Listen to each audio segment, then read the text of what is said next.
mana yanjye niyemeje gukora ibigushimiye. Nkitangira ubutumwa bwanjye nge natangiye nyuma y'intambara. Intambara yaje kujamo na jenoside yakorewe abatutsi. Natangiye rwose muri diyosezi dukinnye cyane. Natangiranye n'abapadiri batatu nanjye wa kane. Hajemo gahunda yo gutwikira abatutsi. Biba rero ko n'ababyeyi banjye nabo babatwikira barahunga.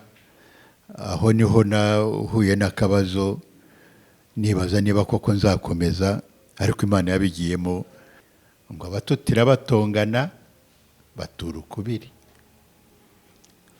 Kugira ngo tububakire rero, aho kugira ngo mwubake mutongana, ahubwo nimwegerane mufashanye mubane.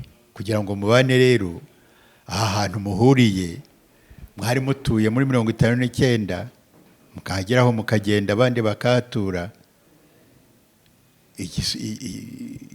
Igisubizo nta kindi ni ukugabana. Ko nyine bisa n'ibyantunguye. Navuze nti ikimana ishaka bari cyo gikorwa. Ikimana ishaka fiat voluntas tua. Ugushaka kwawe aba ariko kuba.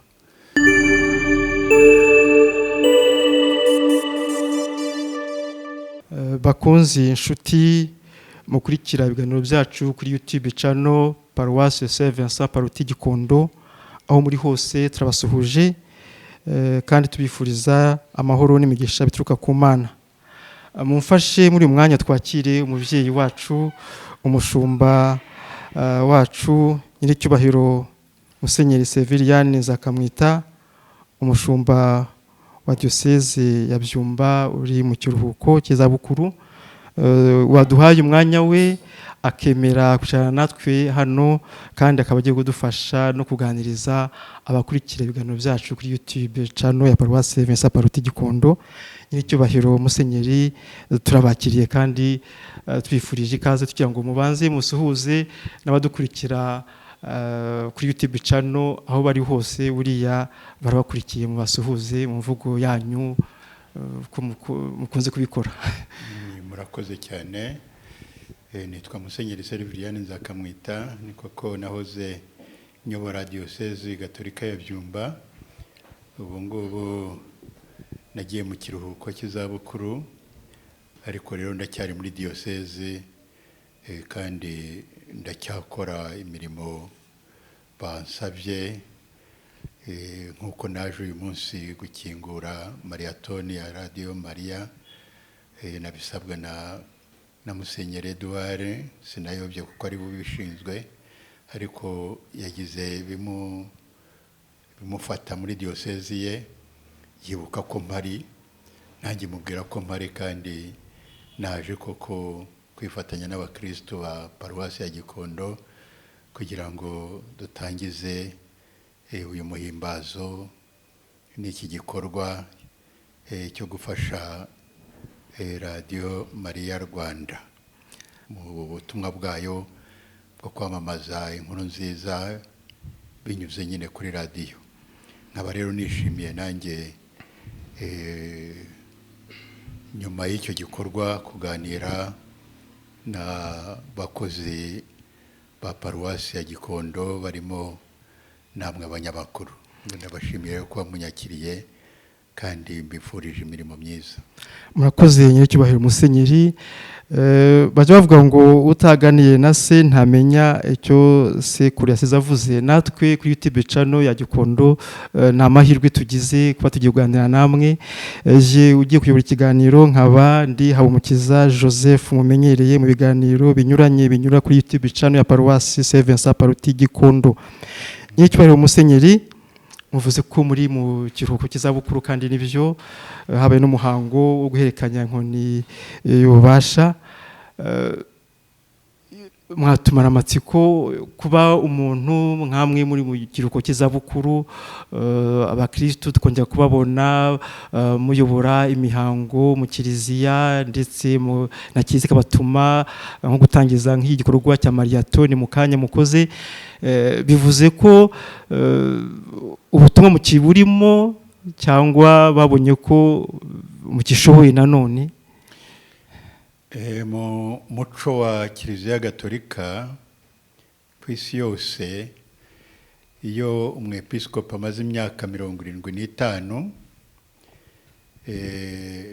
yandikira papa akamumenyesha ko igihe kigeze cyo gushaka undi mushumba ukiri muto.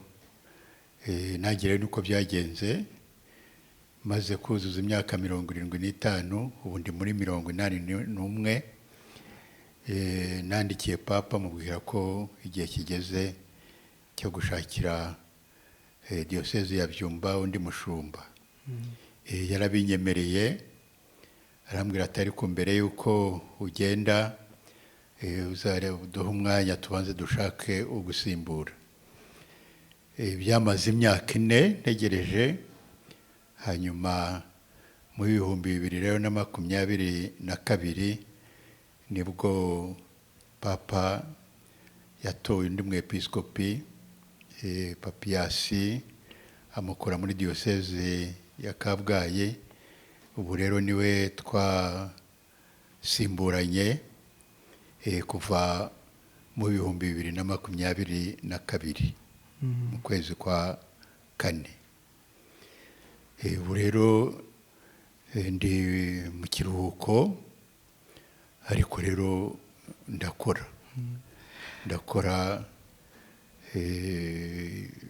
aho banyitabaje ndetse naho nicaye mu iseminari nto yo ku Rwesero. Hari amasomo ntanga mu iseminari, mbaha misa buri wa 4. Hari ibiganiro mp'abaseminari birimo inama nyine z'inararibonye. Hari n'abaseminari baza kunsaba kubayobora mu nzira igana ubusasaridoti. Hanyuma kandi buri cyumweru iyo ntagiye kure ya paruwasi ya Rwamiko ntuyemo, imba ndi umupadiri ufatanya n'abapadiri bo muri iyo paruwasi ya Rwamiko kuyobora ibitambo by'Ukarisitiya ku cyumweru, ari kuri paruwasi ari no mu masantarare. Ndacyakora rero, ndakiyumvamo imbaraga, ari nayo mpamvu rero n'uyu munsi banyitabaje. Aho banyitabaje rero nditaba, ntabwo nicaye ikideho. Ntabwo wicaye ikideho. Twumvise mutangiza inyigisho yanyu akaririmbo, kandi ako karirimbo nako mwongeye gusoresha inyigisho mwatanze mu kiliziya mu kanya. Iyo ngabire yo kuririmba, ubundi usanga abageze mu kigero cyanyu mu myaka ibihisha, iyo ngabire ikabihisha, mwebwe mwumva mwikesha iki? Mfite akamenyero ko gukangura abakirisitu kugira ngo bakangukire inyigisho ngiye kubaha, nkabaterera akaririmbo nka kariya nateye dutangira mbere yo gutanga inyigisho. Ariko n'iriya ndirimbo rero yari ijyanye nyine n'inyigisho twarimo, aho twavugaga ko Yezu intumwa y'Imana kandi akaba Imana, afatanije kuba Imana no kuba muntu, ari nabyo Imana yahisemo nyine kugira ngo itwegere, dufashe gukomeza kubana nayo no gutsinda ibidutandukanya nayo. Yezu rero yiyemeje kujyana natwe, guturana natwe,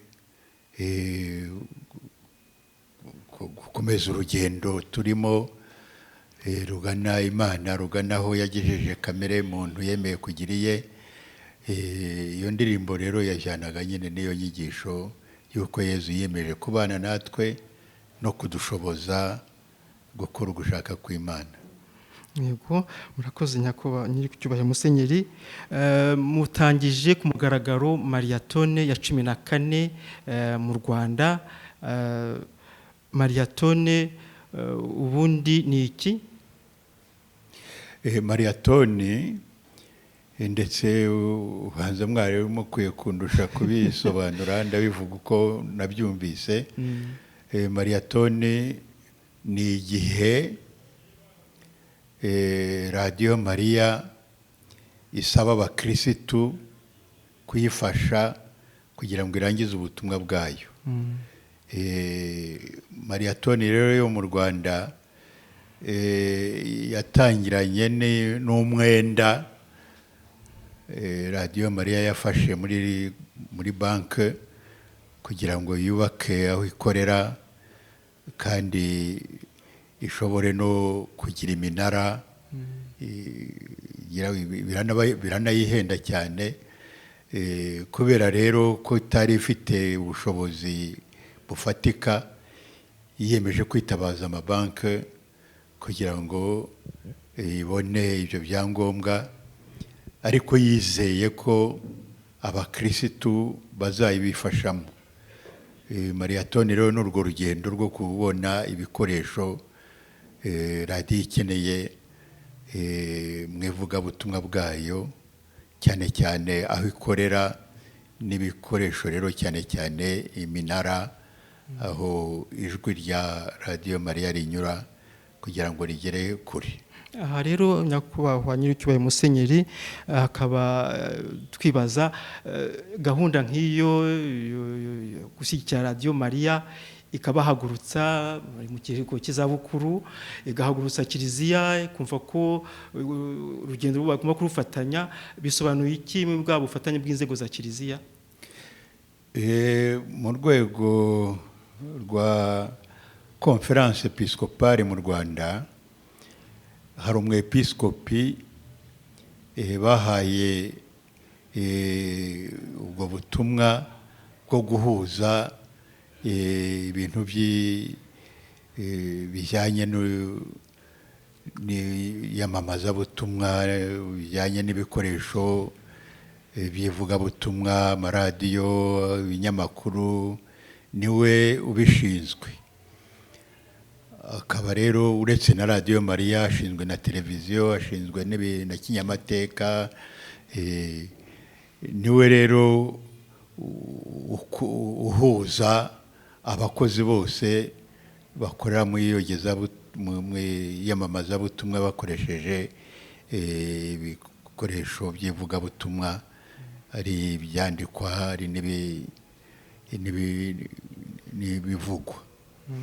Iyi rero yanyiyambaje ngo bimufashemo, ariko rero Conference Episcopale yiyumvamo ubwo butumwa gufasha abiyemeza kwitangira ubutumwa bakoresheje ibinyamakuru n'ivugabutumwa nka radiyo, nka televiziyo. Ese iyo mugereranije iyogezabutumwa mu gihe cyanyu ubu ngubu rikaba rikorerwa ku mbuga nkoranyambaga, kuri za telefone, YouTube, Facebook, internet, mubona iyogezabutumwa ritarimo rigifite uburemere n'umwimerere waryo nk'uko Yezu yavuze ati nimugende ku isi hose mwamamaze inkuru nziza, aryohereza intumwa ze babiri.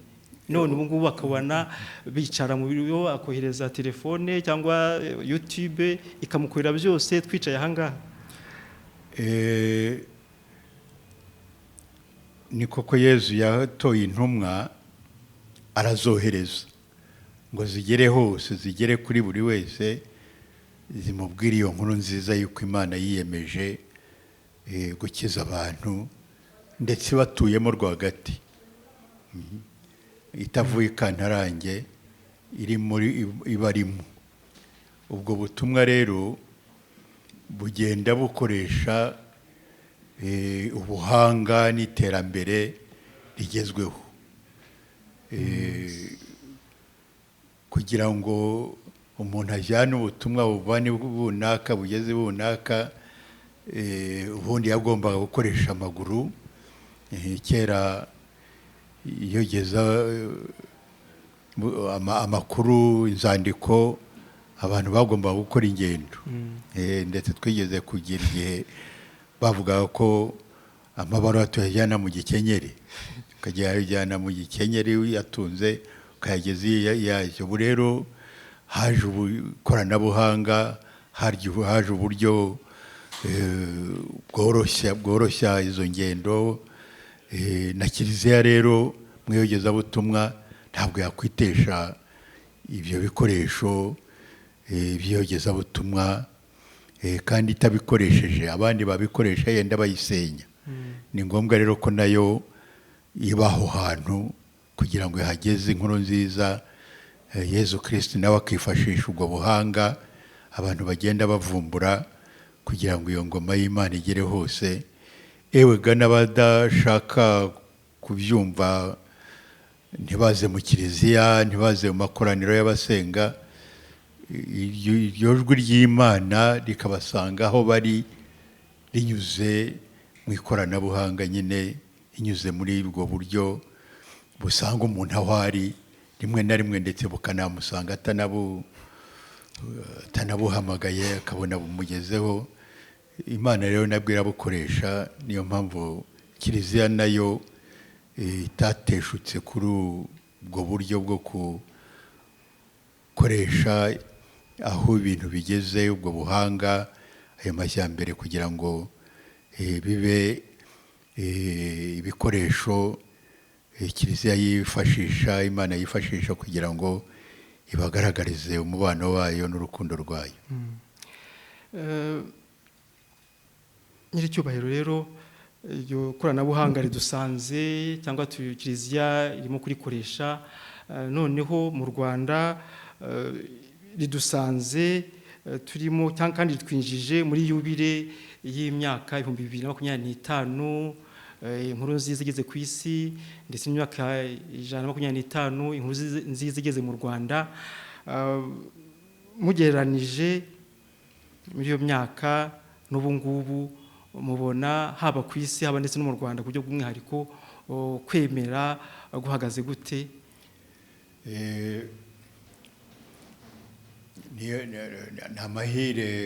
Biramahire kuba nyine ubu buryo bw'iyogezabutumwa dukoresheje ikoranabuhanga. Bibaye mahire kuko ubu ngubu abitabira amakoraniro y'ivugabutumwa, amakoraniro yo gusenga, baragenda baba bake cyangwa bakagira ibibabuza bibarangaza.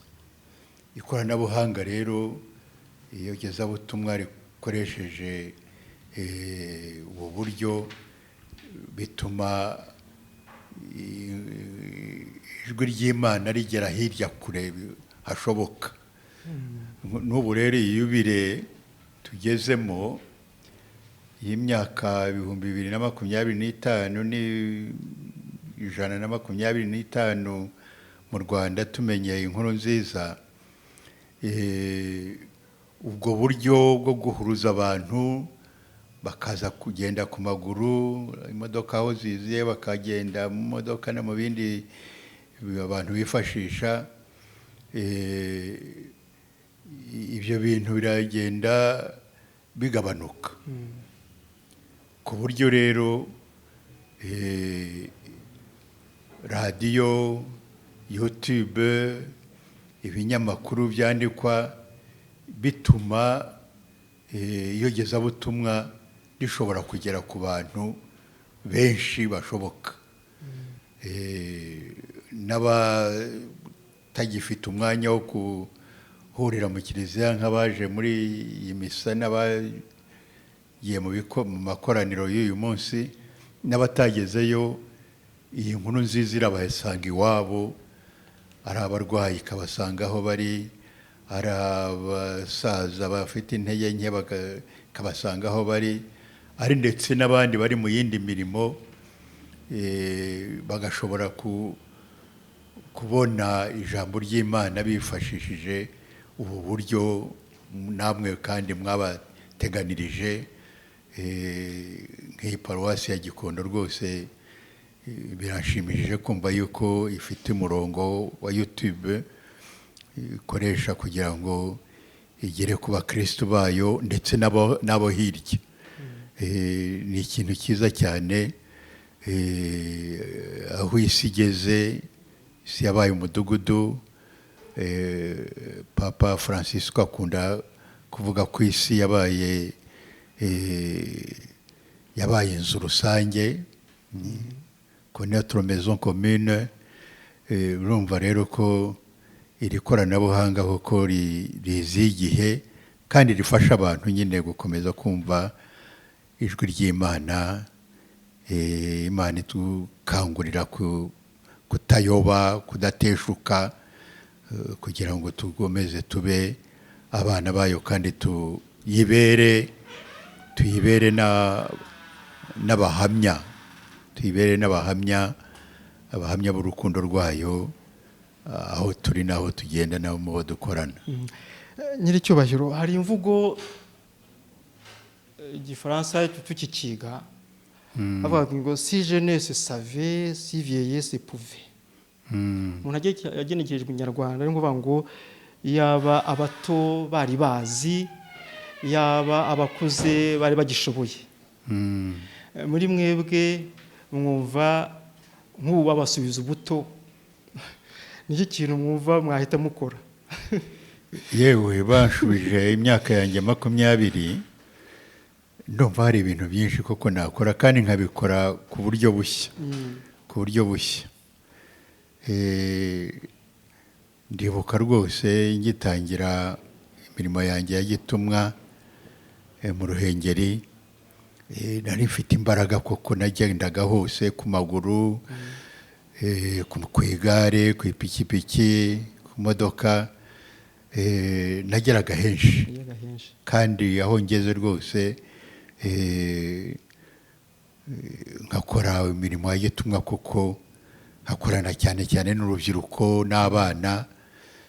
Ubu rero wansubiza ubuto bwanjye rwose, ndumva nakora byinshi. Noneho rero nkifashisha n'ubu buryo bugezweho, hari byinshi nakora ntashoboraga gukora icyo gihe. Ubu rero nyine imbaraga zabaye nke, ni ugukorera aho umuntu ari no mu buryo ashoboye, ariko nabyo kubera nyine iri koranabuhanga rigezweho, hari ibyo dukora bikagera hirya y'aho tutashobora kugera n'amaguru yacu mu myaka yashize. Nyiricyubahiro, mwayoboye diyoseze ya Byumba mu myaka ingahe? 26. 26 muri umushumba wa diyoseze ya Byumba. Musubije amaso inyuma mu butumwa bwanyu, ni iki cyangwa ni ibihe bintu mwumva byarabashimishije kurusha ibindi muri ubwo butumwa? Nkitangira ubutumwa bwanjye nge natangiye nyuma y'intambara. Intambara yaje kujamo na jenoside yakorewe Abatutsi. Natangiye rwose muri diyoseze dukinnye cyane. Natangiranye n'abapadiri 3 nanjye wa 4. Diyoseze yari ifite abapadiri 22, 15 bose intambara irabahitana, abasigaye barahunga. Ku buryo rero ije nahageze hari abapadiri 3 gusa ba diyoseze nanjye wa 4. Ku buryo rero natangiranye n'ibibazo bikomeye, amaparuwasi yose yarafunze, twayagendaga ku maguru. Nagombye kujya gushaka abapadiri bamfasha mu diyoseze anyuranye ndetse n'ayo hanze, cyane cyane mu Buganda no muri Kongo. Niho nakuye abapadiri bo kumfasha igihe nari ntarabona banjye bwite. Ibyo bibazo rero nabayemo, Imana yaramfashije kuko ntabwo nacitse intege, ndetse nyine bihuza nuko nabo natakambiraga banyumvaga vuba, bakantiza abapadiri, bakantiza bihaye Imana, tugashobora kugenda dukingura amaparuwasi yari ariho. Twari dufite amaparuwasi 12 muri diyosezi, ariko narangije ubutumwa bwanjye tugeze ku maparuwasi 23. Urumva rero ko umurimo twakoze ni umurimo mwiza. Ibyo twagezeho birumvikana ntabwo ari umurimo wacu bwite ku ngufu zacu, Imana yabigiyemo, kandi n'abandi bafasha yagiye ingoborera, byaramfashije. Ubu rero diyosezi imeze neza, ifite abapadiri benshi barenga 100, ifite abihaye Imana benshi, ndetse n'abitegura kujya kwiha Imana, ari mu padiri, ari no mu yindi miryango y'abihaye Imana, barahari benshi. Ejo ha diyosezi ya Byumba ni heza. Ese ni akayazaburi ngo ababibana amarira bazasabura ibyishimo. Bagenda umuntu agenda arira ajyanye imbuto, ariko akagaruka aseka, yikoreye umusaruro uhagije. Nyiricyubahiro, kandi tuzi ko igihugu n'izo mbaraga uwo muhate igihugu aricyo cyabonye kirabitura, kibaha igihembo cyo kuba umurinzi w'igihango. Murumva byo mubikesha iki? Kuba ndi umurinzi w'igihango ntabwo ari ibintu naharaniye, ntabwo yewaga n'ubwo episkopi buriya nta nubwo nabuharaniye, byanguyeho. Icyo naharaniye ni ubupadiri, bwo narabwigiye rwose ndakutuza, ariko ubwo episkopi ntabwo bwanguyeho. Ntabwo nari mbyiteguye. Kuba umurinzi w'igihango nabyo rero mu by'ukuri nanjye byarantunguye, nk'uko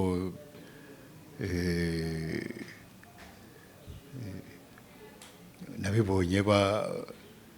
Baje kumbwira bati basanze warakoze ibikorwa by'indashyikirwa bikwiye uwo mudari, n'abantu bakaza kureberaho, bandebereho.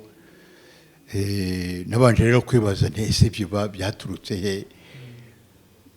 Kuba umurinzi w'igihango, hari ibyo nakoze bidasanzwe n'ibiki? Nza kumenya rero ko mu bikorwa twese twaharaniye byo kongera kubaka igihugu, byo kongera kwegeranya abanyarwanda, byo kubahuza, byo kubabanisha, byo gutuma abahemukiranye basabana imbabazi bakiyunga, hari abantu babajije bavuga bati muri iyo gahunda rusange yo kubaka igihugu, abantu babaye bandebereho, babaye intwararumuri ni bande? Mu mazina rero yasohotse nanjye najemo. Impamvu niyo ngiye rero nuko abantu babonye mu bikorwa byo kunga abanyarwanda, mu bikorwa byo guhuza abanyarwanda, byo kubaka amahoro, byo gutuma abantu bahana imbabazi, basabana imbabazi, begerana, basanga nanjye hari ibyo nakoze by'indashyikirwa. Kimwe rero mu byo bambwiye ni uko ahantu mvuka muri paruwasi ya Rushaki, muri karere ka Nyagatare, mu murenge wa Kiyombe, aho hantu mvuka ntangira umurimo wanjye w'ubwepiskopi muri 1996, 97, 98, impunzi zo muri 59, 60, 63 zarahungutse ziza gutura aho ngaho. Bari barahatuye n'ubundi mbere, baraje nanone barongera basubira aho bari bari, ariko baza basanze abandi barahunze. Abo muri 94 barahunze, baragiye ndetse bamwe bageze muri Kongo, abandi bajya muri Tanzania. Noneho rero muri 97 nabo barahunguka, basanga rero aho bari batuye abandi barahabatanze. Biba ikibazo. Bamwe bati ziriya nterahamwe zatojwe kwica baratumara, turajyahe. Abandi bati bariya abantu twasenyeye kera tukabirukana, none bakaba baragarutse bazihorera. Nuko tuhasanga icyo kibazo rero cy'imibanire y'impunzi zo muri 59 n'impunzi zo muri 94 ari ikibazo gikomeye cy'ingorabahizi. Hanyuma rero burugumesitiri wayoboraga iyo komine aranyitabaza, nawe byamuyobeye. Nibwo rero dushatse uburyo twahuza abo bantu. Nabahaye abapadiri ndetse na Caritas bafasha ku bintu by'ibikoresho bari bakeneye. Bamarana rero ukwezi kose bari kumwe bakinana. Biba rero biba ikintu kibahuza. N'ababyeyi babo baboneraho nabo bagahura, bakaza kureba abana babaho bari, bakaza mu bitaramo byabo. Hanyuma rero noneho dushyiraho na gahunda yo kongera kubakira, kuko amazu yabo yari yarasenyutse, ari abo muri 59, ari abo muri 64. Tubashakira ibikoresho byo kugira ngo tububakire. Ariko kugira ngo tububakire tugendera kuri uyu mugani w'ikinyarwanda ngo abatutira batongana batura ukubiri. Kugira ngo tububakire rero, aho kugira ngo mwubake mutongana, ahubwo nimwegerane, mufashanye, mubane. Kugira ngo mubane rero, aha hantu muhuriye mwari mutuye muri 59, mukageraho mukagenda abandi bakahatura. Igisubizo nta kindi ni ukugabana, mukagabana ayo masambu. Isambu ntabwo yiyongereye, ariko mwebwe mwariyongereye. Noneho rero mugabane, mwafata agapande kamwe undi kandi, ndetse tubafashe mwubake. Koko rero kubera ko bari bamaze iminsi nyine bahura, tubaha ibiganiro, babona n'abana babo bameranye neza, barara ahantu hamwe, bituma rero koko bagabana amasambu. Hanyuma turabubakira, ndetse barafashanya, bagasiza hamwe ibibanza, bakabumba amatafari, tukabaha amabati, tukabaha abafundi. Kimwe rero mu byo babonye byatumye banyita umurinzi w'igihango, ni icyo gikorwa cyo guhuza impunzi zo muri 59 n'izo muri 94, bagafashanya mu kugira ngo aho hantu hatoya bari bahuriye baturane, bagabane, babane. Ndetse biza kuba amahire nyuma na leta icyahoze ari parike nationale yo mu Mutara, baza kuyigabanya bayiha abantu. Bageze aho nabo ngabo bari bagabanye ubusa, noneho babona naho bajya kwisanzurira ikibazo kibona igisubizo. inshuti mudukurikira, murumva byo twatangiye tuvuga ko utaraganiriye na se atamenya cyose kuri yasize avuze. Kuba turi kumwe n'umubyeyi wacu bitwungura byinshi mu biganiro byacu ndetse n'ubu ngubu. Nyiricyubahiro Musenyeri, rero hari igihe umuntu agera ahantu mu rugendo rwe abenshi bakibagirwa aho baturutse. Twebwe tugira ngo tubabaze mu rugendo rwanyu rwo kwiha Imana, umuhamagaro wo kwiha Imana, mwaba mukibuka aho mwahuriye bwa mbere na Kristo, nk'uko bavuga ati twahuriye aha ngaha? nize amashuri abanza aho ngaho iwacu, hanyuma nyarangije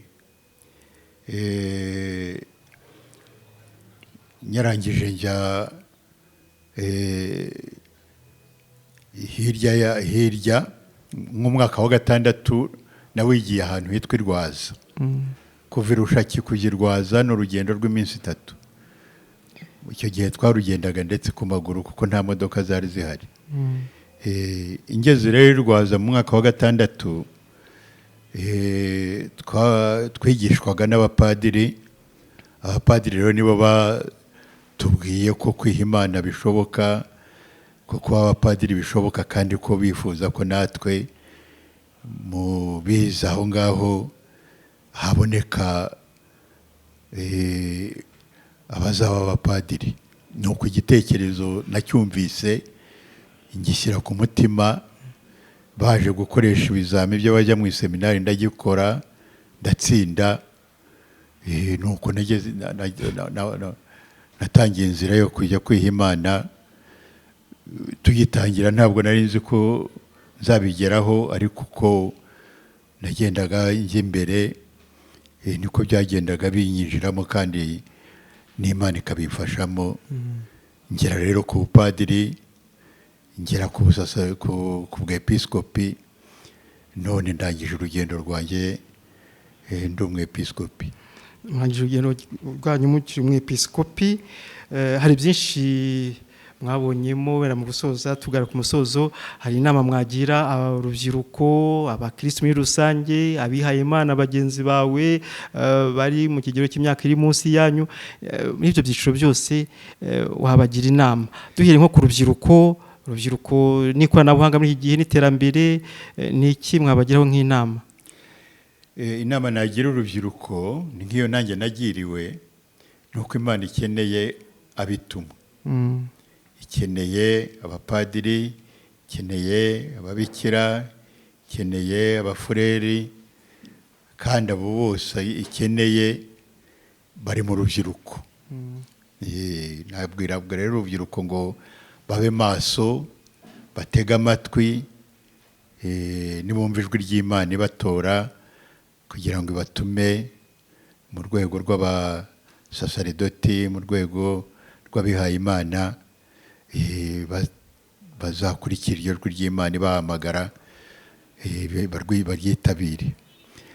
Kandi koko rero uburyo Imana yahisemo bwo kudukiza ni gufatanya nayo, tukayibera intumwa. Yiyemeje kudukiza, iri kumwe natwe, ifatanyije natwe, kandi dutuyemo. Yezu yiyemeje kubana natwe, yaduhaye Roho wayo kugira ngo akorere muri twe, akorane natwe umurimo wo gukiza abantu no gutunganya isi, ngo ikomeze kuba isi abantu babanamo neza, mbese ikomeze kuba paradizo nk'uko yayiremye ikayishyiramo abantu. Nyiricyubahiro Musenyeri, akabazo k'amatsiko, muri urwo rugendo rwanyu hari aho mwaba mwarageze mukumva bibishye ngo ati wenda nabivamo, cyangwa byose byari inzira igoroye? Oya, ntabwo nigeze rwose cyokora naragendaga niga ahantu hatoya nigeze gushidikanya gato n'igihe batwikiraga abatutsi hajemo gahunda yo gutwikira abatutsi biba rero ko n'ababyeyi banjye nabo babatwikira barahunga. Aho niho nahuye n'akabazo nibaza niba koko nzakomeza, ariko Imana yabigiyemo ndakomeza. Buriya ntibyaba bifitanye n'isano n'intego mwihayemo habwa ubusaserdoti cyangwa umwepiskopi? Intego yihe? Intego umwepiskopi afata iyo ahawe inkoni y'ubushumba. Intego nafashe ndi umusaserdoti,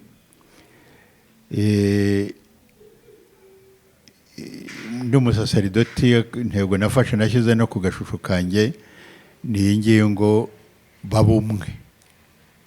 Utu ni umusinte babumwe. Nanone ntabwo iyo ntego yagaragaye ku buryo nijye wari uyiziye kandi nkayikurikiza, ariko intego y'ubwepiskopi yo naravuze nti, kuko nyine bisa n'ibyantunguye, naravuze nti icyo Imana ishaka aba ari cyo gikorwa. Fiat voluntas tua, ugushaka kwawe aba ariko kuba. Kuko numvaga ugushaka kwanjye gucimbuye, kandi numva ntazi ibyo ngiyemo, ariko ndavuga nti ubwo Imana ibishaka nanjye ndabyemeye. Fiat voluntas tua, ibi no muri dawe uri mu ijuru, icyo ushaka gikorwe munsi nk'uko gikorwa mu ijuru. Iyo ntego rero niyo nagendeyeho, ni nayo n'ubu nyigenderaho. Nyiricyubahiro Musenyeri, nakomeje kugaruka ku mpano mufite yo kuririmba, kuko si kenshi umuntu ugeze mu kigero cy'imyaka mufite aba agishobora guhanika ngo aririmbe. None nagira ngo muturirimbe akaririmbo mwumva mukunda cyane, nk'igitero kimwe. Indirimbo mfite ko ari nyinshi ra. Mana yanjye niyemeje gukora ibigushimisha, maze amategeko yawe azamuri ruhande. Namamaje ubutungane bwawe mu ikoraniro rigari, ibyo usanzwe ubizi Nyagasani, sinigeze mbumba umunwa wanjye ngo nicecekere. Murakoze cyane Nyiricyubahiro Musenyeri.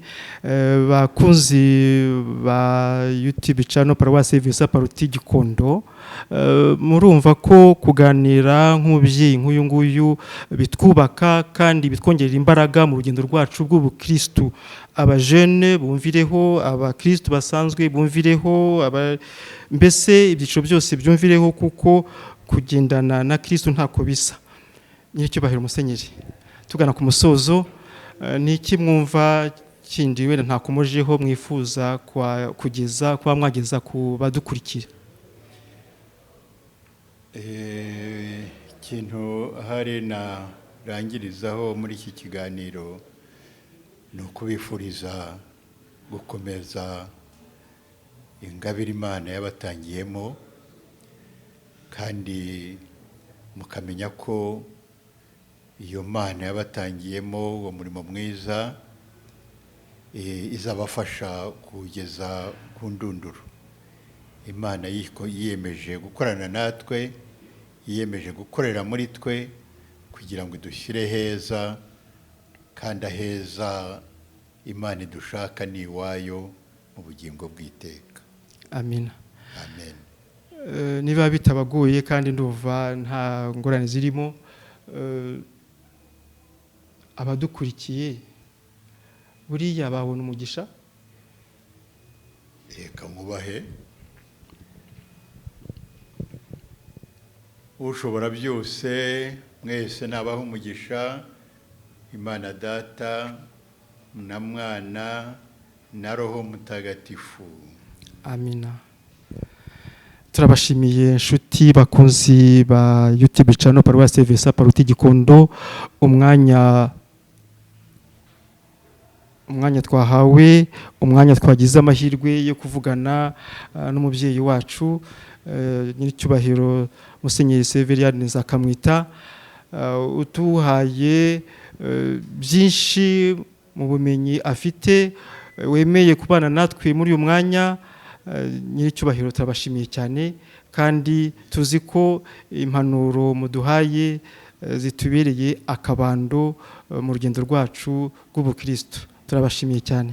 Murakoze namwe cyane, kandi mbifurije imirimo myiza, mbifurije kunogerwa no kuba abafasha b'Imana mu gukiza abantu. Murakoze cyane. Twongeye kubashimira mwebwe mwese mwakurikiranye ikiganiro cyacu. Dukomeje kubifuriza ibyiza by'Imana, tubasaba kurushaho kongera kwibuka gukora subscribe kugira ngo mujye mukomeza gukurikira ibiganiro byacu bya buri munsi. Imana ibahe umugisha.